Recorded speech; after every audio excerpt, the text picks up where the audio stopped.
What do you think of when you hear the word fairy tale? For some, it may evoke the memories of a childhood long past. In others, a sense of nostalgia, a longing for another world.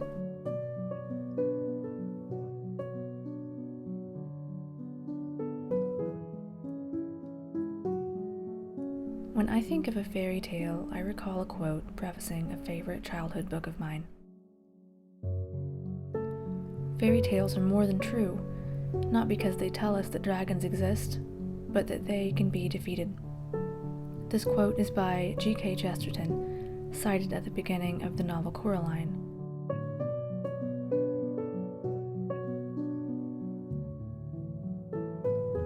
I discovered the power of stories and fairy tales at a young age, like many of us. I longed for a sense of escape and belonging. If you found my video today, perhaps you feel the same way. Maybe you love a good story, a tale of whimsy or woe. Alas, I can only convey my story through this screen. It will not be the thrilling voyage of a knight, the woes of a maiden locked in a tower, freed by a mystic fairy, no. However, I can say with certainty that this story of mine captures moments from a quaint everyday life, imbued with a sense of hope. Perhaps that is its own sort of magic.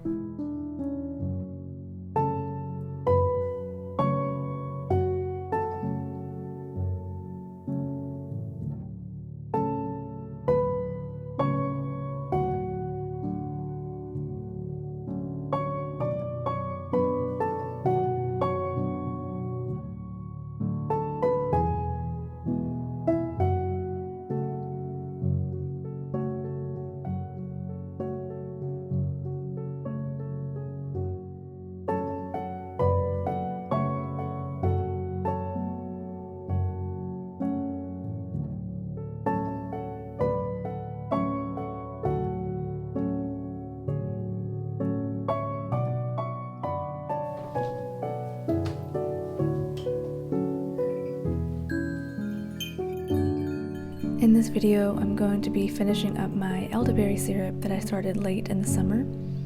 I've let the berries slowly infuse in honey and brandy for 3 months. I love this slow process of herbal crafting, and I hope you love seeing the finished result. But first, let's chat for a moment with my horrid microphone.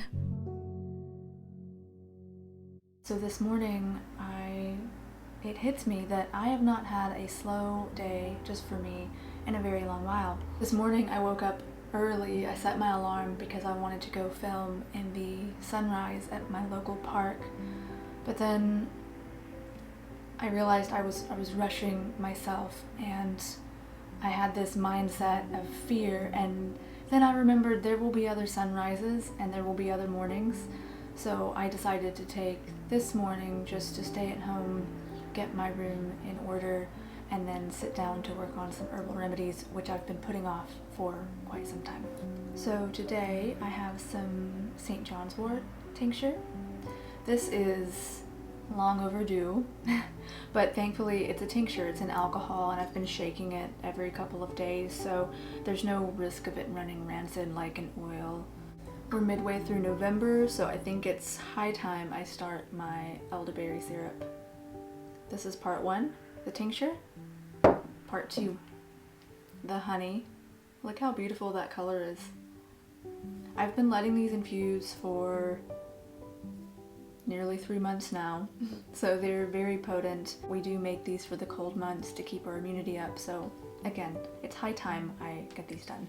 So with all of that being said, I think we should just get started now. And cheers to all of you guys for watching. Also, I want to say I typically work on my altar table in the corner of this room, but I have rearranged this cutting table and it's just catching the late autumn sunshine so beautifully. So I think we're going to work here today, and perhaps it can give us all a nice boost of serotonin.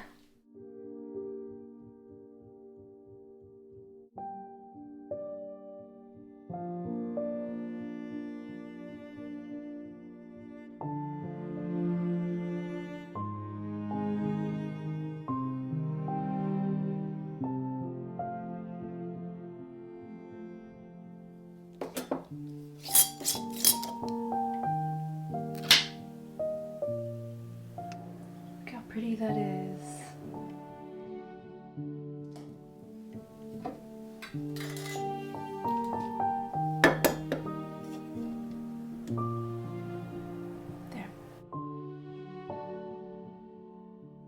The honey is going to take the longest because it's more solid. So I've just turned this upside down and let's see what happens. I'm probably just gonna have to dig it out with a spoon.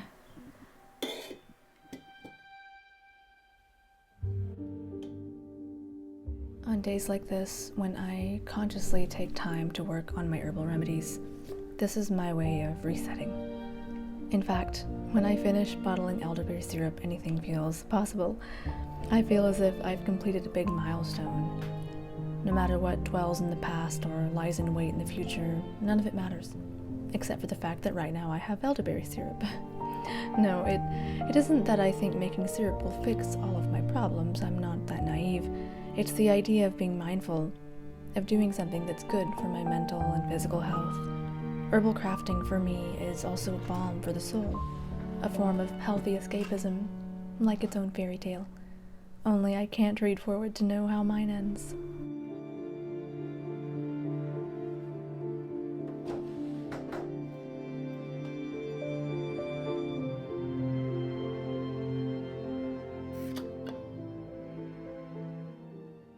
This smells so heavenly.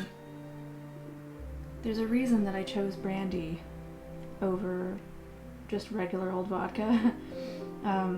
Not only is brandy good for opening up your throat when you have a cold, but the smell and the richness of it I think really works well with the elderberry.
camera's trying to overheat, but I finished the most crucial step, which is straining everything out. Oh my gosh, look how pretty that is.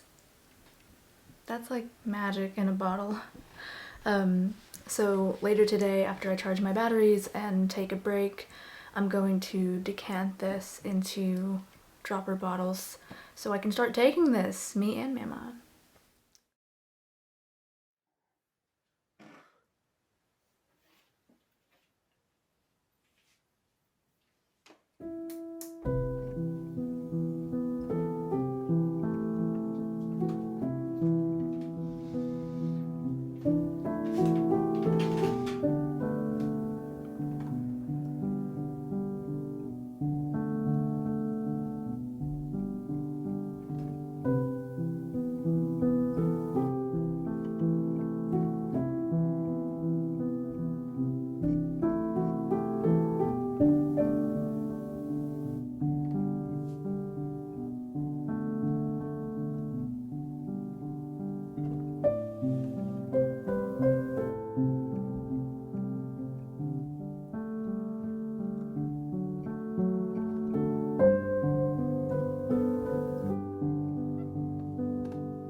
Good evening, you guys. So I've just got back from the park, and it's funny, we just had daylight savings here in the US, and it felt like 9 p.m. as I was driving home, and then I realized it's only 6:30. That's definitely the struggle as the nights grow longer. I really struggle to stay motivated in the evening, but instead of focusing on the lack of sunlight, I'm trying to sort of extend my evening and maybe focus on more inward, relaxing things that I've been putting off, like herb profiles and drawing, or just reading a cozy fiction novel that I've been putting off. Because typically at this time I would go out for a run, or I would go out and run an errand. Instead, I'm going to sit here and talk to you about plants. Very exciting. Because my whole reason for going back to the park was to try and get a positive ID on the minty unidentified plant from my last video. But when I ID the plant, it's usually suggested as holy basil, which doesn't seem right because it doesn't have the same base. The leaves are not the same at the base. And I use a plant identification app, which has always worked for me in the past because other people chime in to help you get a research grade ID. But I haven't got any responses yet, so... And when I went to the park to try and identify it, I was losing the light and I still couldn't figure it out. But the moonlight was very beautiful and I was able to get some gorgeous shots, I think, of that.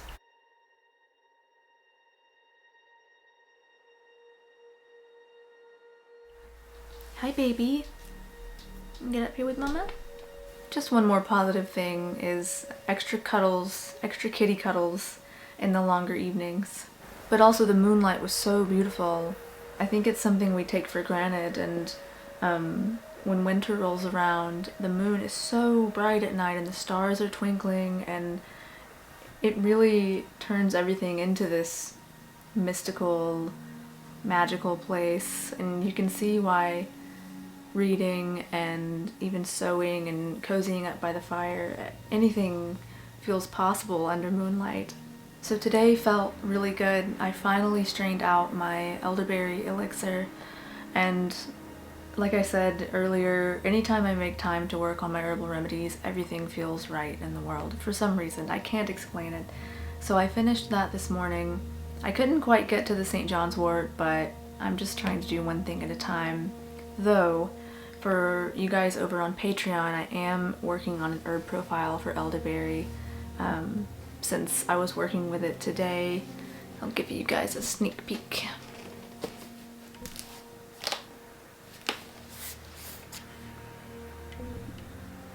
I don't know if you can see that. Working on these herb profiles, it's a wonderful way for me to disconnect from my screen for a while.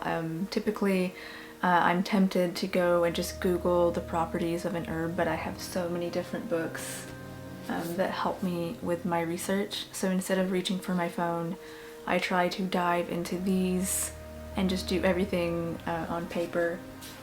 And it's just it seems a bit archaic, but it's just a great way to connect and take time away from a screen and get a hobby done, but also finish work for you guys over here and on Patreon.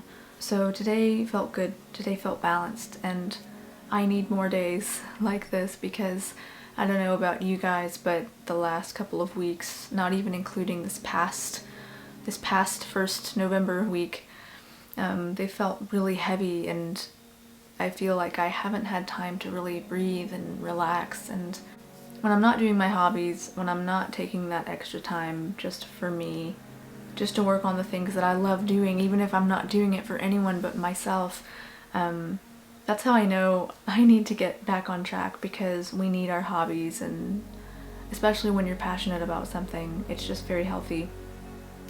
And especially now that winter is rolling in, I can take something like elderberry syrup for a cough or a cold or to prevent one, but I need to keep my mind healthy as well. So even if it's just working on an herb profile or reading a book or cuddling with Juniper. And I hope that this can serve as a reminder to you guys, if you're feeling burnt out, try and take that time away from your phone, away from a screen, and work on that hobby that you've been putting off. Because believe it or not, there is a lot of extra time in the day if we make time for it. Let's say hey.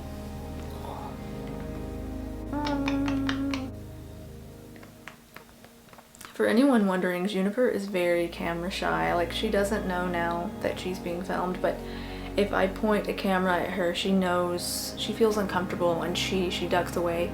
So that's why she's not often in my videos, because I don't want to make her feel uncomfortable, especially if she's resting or just vibing. But right now we're vibing together, so I don't think she minds being in the video. Good baby. Good girl. So I think I've rambled on enough. I just wanted to have this cozy sit down chat with you guys and check in, and yeah, I hope you're all doing well, and I will talk to you next week. Goodbye.